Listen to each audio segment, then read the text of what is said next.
ನಮಸ್ತೆ. ಅನ್ಶು ಅಶೋಕ್ ಹೆಗಡೆ.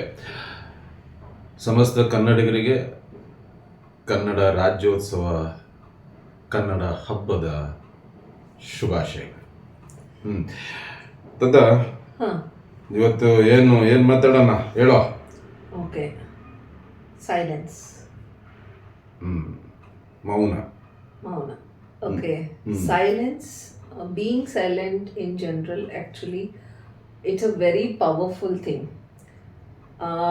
ಏನಂತಂದರೆ ಈ ದಿನನಿತ್ಯದ ಓಡಾಟದಲ್ಲಿ, ಈ ದಿನನಿತ್ಯದ ತುಂಬ ಈ ಏನು ಹೇಳ್ತೀವಲ್ವ, ತುಂಬ ನಾಯ್ಸ್ ಆಗಲಿ, ಈ ತುಂಬ ನಾವು ಟ್ರಾಫಿಕಲ್ಲಿ ಹೋಗ್ತಾ ಅದೇ ದಿನನಿತ್ಯದ ಓಡಾಟ, ಜಂಜಾಟ, ಅಲ್ಲಿ ಗಲಾಟೆ, ಇದು ಅದು, ಈ ಮೈಂಡಲ್ಲಿ ಒಂಥರ ಆಗೋಗಿರುತ್ತೆ. ಹೌದು. ಸೊ ಆವಾಗ ಏನಂತಂದರೆ, when we have to regain our power back, regain our emotions back, regain our positivity back, it's always good to remain silent.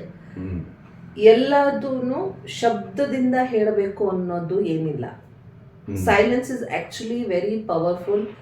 Sometimes when you have to convey, when you can't convey with words. Okay, ಒಂದು disturb ಮಾಡ್ತಾರೆ. ನಮ್ಮಲ್ಲಿ ಒಂದು ಗಾದೆ ಮಾತಿದೆ, ಮಾತು ಬೆಳ್ಳಿ, ಮೌನ ಬಂಗಾರ ಅಂತ. Correct.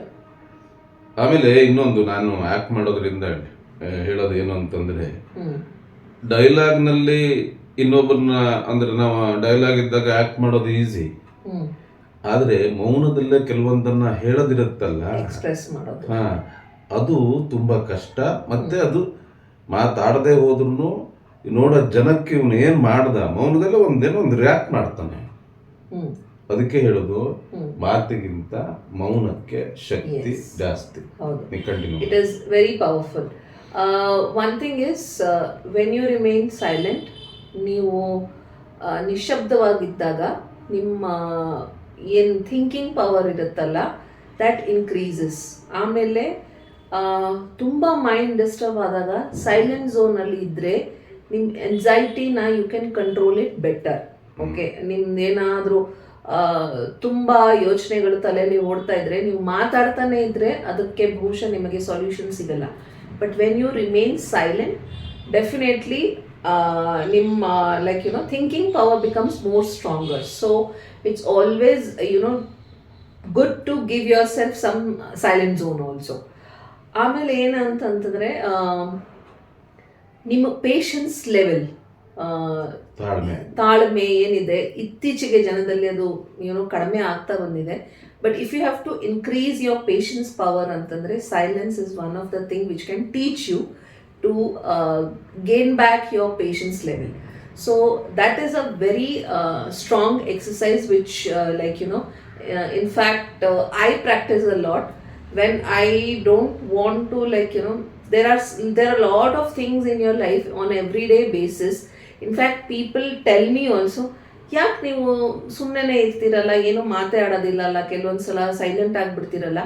See, it's not that I always have to express it or I always have to tell it. Sometimes I am being a silent zone person because that allows me to observe the surroundings and it gives me certain kind of a power. So I feel that's more powerful. So ನಿಮ್ಮ ಅನಿಸಿಕೆ ಏನು? ಇಲ್ಲ, ಅದು ನಿಜದ. ಏನು ಗೊತ್ತಿದೆ, ಕೆಲವೊಂದು ಸಾರಿ ಏನು ಗೊತ್ತಾ, ಈ ಮಾತುಗಳು ಅದು ಬೇರೆ ಥರ ಹೋಗ್ಬಿಡುತ್ತೆ.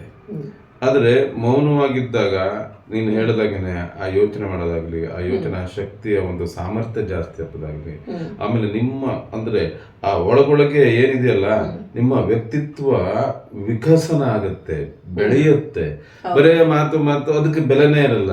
ನೀವು 100 ಮಾತಾಡೋದಕ್ಕಿಂತ ಆ ಒಂದು ಮೌನ ಇದೆಯಲ್ಲ, ಅದು ತುಂಬಾ ಶಕ್ತಿಯುತವಾದದ್ದು. ಆ ಮನುಷ್ಯ ಮಾತಾಡೆಲ್ಲ ಕಳ್ಕೊಳ್ಳೋದೇ ಜಾಸ್ತಿ. ಕೆಲವೊಂದು ಯಾವ ಟೈಮ್ನಲ್ಲ ಮಾತಾಡುವು ಅಲ್ಲೂ ಮಾತಾಡೋಣ, ಬಟ್ ಮೌನ ಇದೆಯಲ್ಲ, ಮೌನ ಎಲ್ಲರನ್ನೂ ಅವ್ರ ಕಡೆ ಎಳೆಯುತ್ತೆ. Because it leaves a question mark on others person's mind. ಯಾಕೆ ಇವರು ಜಸ್ಟ್ ಸೈಲೆಂಟ್ ಆಗಿದ್ದಾರೆ, what it is, what's bothering them, R did I do something wrong, are like is there something which I need to go and rectify? So it always gives other person to think also why you are remaining silent. So silence is a very powerful thing. Try and implement this in your life. 100% you will see lot of changes happening in a positive manner in your life. Namaste. ನಮಸ್ತೆ.